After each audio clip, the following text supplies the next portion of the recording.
आज हम लोग जो है क्लास 10th का जो सबसे इम्पोर्टेंट चैप्टर है त्रिकोणमिति उसको पढ़ने के लिए जा रहे हैं। और आज जो है हम लोग उसको उस चैप्टर को स्टार्ट कर रहे हैं और उसका जो पहला सवाल है यहाँ पे हम बोर्ड पर लिखे हैं। तो आज हम लोग इसको बनाने का प्रयास करेंगे और देखेंगे कि यह सवाल जो है कैसे बनता है। ठीक है। और सबसे आसान तरीका जो है वो हम आपको बताने का प्रयास करेंगे, आपको समझाने का प्रयास करेंगे ताकि आपको इस चैप्टर में किसी तरह का कोई भी परेशानी नहीं हो। क्योंकि याद रखिएगा कि रिजल्ट जो है वो केवल पढ़ने वाले का नहीं बनता है। केवल पढ़ने वाले का रिजल्ट कभी भी नहीं बनता है। रिजल्ट उसका बनेगा जिसको पता है कि हमको क्या पढ़ना है। हम सिर्फ पढ़ रहे हैं, कहाँ से कितना नंबर का क्वेश्चन पूछता है हमको पता ही नहीं है। हम उस चैप्टर के पीछे मेहनत करेंगे जो कि जिससे बहुत कम क्वेश्चन पूछता है, तो उसके पीछे मेहनत उतना करके क्या मिलेगा। तो त्रिकोणमिति का एक ऐसा चैप्टर है जिसमें कि लगभग 30 नंबर का क्वेश्चन पूछा जाता है। इसमें कुल मिलाकर 4 चैप्टर है और आज जो हम लोग पढ़ने के लिए जा रहे हैं वो पहला चैप्टर जो है उसको पढ़ने के लिए जा रहे हैं। 8.1 जो है वो पहला चैप्टर और पहला चैप्टर का पहला सवाल हम लोग बनाने के लिए जा रहे हैं। तो आइए देखते हैं और इसको समझने का प्रयास करते हैं। तो यहाँ पे सवाल हम लिखे हैं कि त्रिभुज ए बी सी जिसका कोण बी समकोण है और ए बी बराबर 24 सेंटीमीटर और बी सी बराबर 7 सेंटीमीटर है, तो निम्नलिखित का मान ज्ञात कीजिए। तो यहाँ पे लिखा हुआ है उसका हमको मान ज्ञात करना है। तो आइए सबसे पहले देखते हैं। सबसे पहले हम क्या करेंगे कि सवाल जो कहा है उसके हिसाब से हम चलने का प्रयास करेंगे और हम यहाँ पे लिखते हैं। तो सबसे पहले हम लिखेंगे दिया है। दिया है इंग्लिश में अगर आप लिखना चाहें तो आप लिख सकते हैं गिवन दैट, हम हिंदी में लिख रहे हैं। ठीक है। दिया है तो क्या दिया हुआ है पहले वो देखते हैं। सबसे पहले यहाँ पे दिया हुआ है कि ए बी सी एक समकोण त्रिभुज है। हम लिखेंगे यहाँ पे कि ए बी सी एक समकोण त्रिभुज है। समकोण त्रिभुज है, यही दिया हुआ है। आप कहेंगे हाँ यही दिया हुआ है। उसके बाद कहता है कि जिसमें, अब समकोण त्रिभुज है तो इसमें तो त्रिभुज में तो 3 कोण होता है, तो इसमें समकोण कौन सा है। तो यहाँ कह दिया है कि जिसमें कि कोण बी समकोण है, तो हम वो भी लिख देते हैं जिसमें कोण बी समकोण है। समकोण है। ठीक। तो सबसे पहले हम लोग यहाँ पे एक त्रिभुज को केंद्रित करेंगे, बना लेंगे। यहाँ पे एक त्रिभुज है, याद रखिएगा त्रिभुज जब हम बनाएंगे तो सबसे पहले इसमें हम समकोण को लिखेंगे। तो समकोण का स्थान ये होता है, यहाँ पे समकोण। तो यहाँ पे हमको किसको लिखना है, ए बी या सी। तो हम यहाँ पे लिखेंगे बी समकोण है, तो बी को हम यहाँ लिखेंगे। अब बचा ए और बी, आप उसको कहीं भी लिख दीजिए। ऊपर ए लिख देते हैं, बी सी यहाँ लिख देते हैं, बी तो यहाँ हो गया है। ठीक। अब जो है फिर कहता है कि ए बी का वैल्यू जो है 24 सेंटीमीटर के बराबर, उसको भी यहाँ लिखेंगे। ए बी बराबर 24 सेंटीमीटर। तो ए बी कहाँ है, ए यहाँ है, बी यहाँ है, तो यहाँ हो गया आपका 24 सेंटीमीटर। दूसरा फिर क्या कहता है, दूसरा कहता है बी सी 7 है, तो पहले यहाँ हम लिखेंगे बी सी बराबर 7 सेंटीमीटर। तो बी और सी यहाँ है, तो यहाँ पे हम लिखे 7 सेंटीमीटर। और कुछ पता है हमको, तो अब कुछ भी पता नहीं है। अब ज्ञात जो करना है उसको भी लिख देते हैं। ज्ञात करना है, क्या ज्ञात करना है, तो ज्ञात करना है, 1 नंबर का सवाल है sign A into cos A, ये है। और दूसरा जो सवाल इसी में दे दिया है वो दिया है साइन सी, कॉमा दिया है, इंटू नहीं है कॉमा है, कॉस सी, इसका वैल्यू निकालना है। तो ये जो रहा ये सवाल बुक में दिया हुआ था और इसका पूरा ब्यौरा हम इतना में लिख लिए फिगर के साथ। अब जो है हम आपको एक बात बताना चाहेंगे कि अगर हमको साइन कॉस टेन इस सब जैसे साइन का वैल्यू निकालना है, तो साइन का तो होता है पी बटा एच, लेकिन पी बटा एच तो पी तो यहाँ है, बी यहाँ है, एच तो है ही नहीं। तो हम तब तक त्रिकोणमिति का सदस्य का फॉर्मूला लगाने का प्रयास नहीं करेंगे जब तक कि हमें त्रिभुज का तीनों हिस्सा पता नहीं हो। अभी हमको यहाँ पे देखिए कि हमें यहाँ का पता है, यहाँ का पता है और यहाँ का पता नहीं है। तो समकोण त्रिभुज में इसके हिसाब से हमको पता है कि ये जो होता है P होता है, ये B होता है और ये H होता है। H तो हमको नहीं है पता, तो हम सबसे पहले H निकालने का प्रयास करेंगे। तो हम यहाँ लिखेंगे पाइथागोरस प्रमेय से।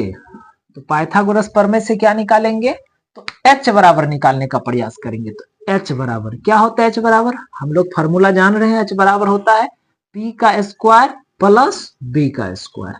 तो यहाँ पर P कौन सा है, यहाँ पे P कौन सा है, तो यहाँ पे जो P का काम कर रहा है H जो है, H है हमारा A और C। तो हम H के जगह पे पहले AC को बैठा देते हैं और उसके बाद फिर P के जगह पे P का काम कर रहा है A और B। तो पहले हम AB को यहाँ पे लिखते हैं AB का स्क्वायर, और फिर B का काम कर रहा है BC, तो यहाँ पे BC का स्क्वायर लिख देते हैं। ठीक है, और आगे बढ़ते हैं, देखते हैं AC का वैल्यू क्या है, नहीं है हमको पता।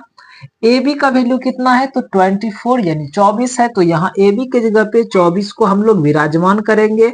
उसके बाद BC का वैल्यू कितना है, तो आप कहेंगे 7 है, तो यहाँ पे हम 7 को विराजमान करेंगे और देखते हैं AC इक्वल टू तब कितना हो जाएगा, 24 का होता है 576 फ्री, और उसके बाद फिर 49 का 7 का हो जाएगा 49। आप इसको काउंट कीजिएगा तो ये हो जाएगा आपका 625। और अगर हम AC का वैल्यू प्रॉपर देखना चाहे तो इसको हम लिख सकते हैं 25 गुने 25। और हम सब जानते हैं कि रूट में अगर एक ही जैसा नंबर दो बार हो जाए तो उससे एक निकल जाता है। तो AC का वैल्यू हो जाएगा आपका 25 सेंटीमीटर। यहां तक किसी को कोई दिक्कत नहीं होना चाहिए। अब जो है, जो निकालने के लिए कहता था उस पे ध्यान देते हैं। 1 नंबर का सवाल है। अब हम त्रिभुज का तीनों हिस्सा जो है निकाल चुके हैं। यहाँ का जो वैल्यू आया है हम अभी अभी निकाले हैं, यहाँ का वैल्यू है 25 निकाले हैं, 25 सेंटीमीटर। हम बताए थे अभी तुरंत कि अगर त्रिभुज का तीनों हिस्सा हमें पता हो जाए तब हम जो त्रिकोणमिति के सदस्य को निकालने के लिए दिया गया है उसका उपयोग कर सकते हैं। तो सबसे पहला जो सवाल है वो दिया हुआ था साइन ए। साइन ए का क्या होता है, तो आप कहेंगे साइन का होता है P अपॉन H, और P का वैल्यू कितना दिया हुआ है, तो P का वैल्यू दिया हुआ है A के रिस्पेक्ट में। तो A तो ऊपर है, तो A के हिसाब से P का वैल्यू कौन होगा, तो A के सीधे में जो होगा वो A के लिए P का काम करेगा। तो यहाँ पे हो जाएगा BC, और H कोई भी एंगल हो, H कभी भी नहीं बदलता है। तो इसका वैल्यू BC का हो जाएगा कितना 7, और H का हो जाएगा 25। तो एक आंसर आपका ये हो गया। इसी का दूसरा था, उसमें कहा गया था कि आप हमको cos A का वैल्यू निकाल के दीजिए। तो cos A, cos का क्या होता है, तो cos का होता है B अपॉन H। इसमें भी A है तो A के हिसाब से तो P यहाँ था तो B का वैल्यू हो जाएगा AB, और H हम बताए कि किसी भी एंगल के लिए H का वैल्यू कभी भी नहीं बदलता है। तो जब नहीं बदलता है तो AB का वैल्यू आपका हो गया 24 और AC का 25। दो इसका ये हो गया। अब दूसरा नंबर का जो सवाल इसी में था उसको लिखते हैं।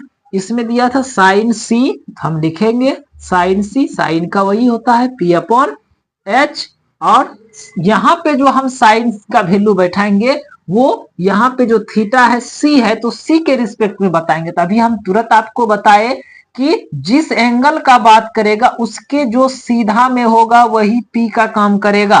तो C के सीधे में है A और B, तो ये हो गया आपका P का वैल्यू का करेगा। तो P हो गया आपका कितना 24, और पहले लिख देते हैं AB, और H जो है कोई भी थीटा हो किसी भी एंगल के लिए बात करेगा तो चेंज नहीं होता है। AB का वैल्यू हो गया 24 और AC का हो गया 25। एक आंसर ये हो गया। इसी में एक और सवाल दिया हुआ था cos C का, तो हम लिखते हैं cos C बराबर cos का होता है B बटा H, और यहाँ पे जो B का वैल्यू हम लेंगे वो किसके हिसाब से लेंगे, तो C के हिसाब से लेंगे। तो C के हिसाब से C के अनुसार C का वैल्यू जो था, C के लिए P का वैल्यू AB था तो B क्या हो जाएगा, तो BC, यहाँ लिखते हैं BC। और H हम जानते हैं कि किसी भी एंगल के लिए H का मान कभी भी नहीं बदलता है, तो AC हो जाएगा आपका H, और वैल्यू जब हम इधर बैठाएंगे तो BC का वैल्यू है 7, ऊपर में 7 हो जाएगा, नीचे में 25 हो जाएगा। तो ये था 8.1 का पहला नंबर का पहला चैप्टर का पहला सवाल, जिसे हम लोग अभी बनाए। उम्मीद करते हैं कि इसमें किसी को कहीं पर भी कोई दिक्कत नहीं हुई होगी, क्योंकि हम बहुत बेसिक से बताए हैं। किसी किसी को लगता होगा कि इतना डिटेल में जाने का क्या जरूरी है, तो देखिए आपको सीखना है, और सीखने का जब बात आता है तो जब तक आप नहीं सीखिएगा तब तक नहीं होगा।